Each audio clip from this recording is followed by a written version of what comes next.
automatically activated by the signal to warn of the impending hazard. Tests of the signal and receiver's performance are normally conducted by the National Weather Service between 11 a.m. and noon each Wednesday. If there is a threat of severe weather, the test will be postponed to the next available good weather day.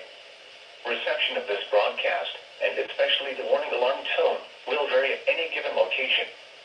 This variability, normally more noticeable at greater distances from the transmitter, can occur even though you are using a good quality receiver in good working order.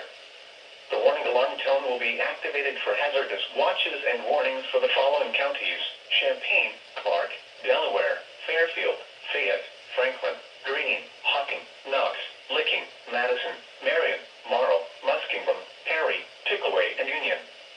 This concludes the weekly test of weather radio station KIG, 86 Columbus, Ohio.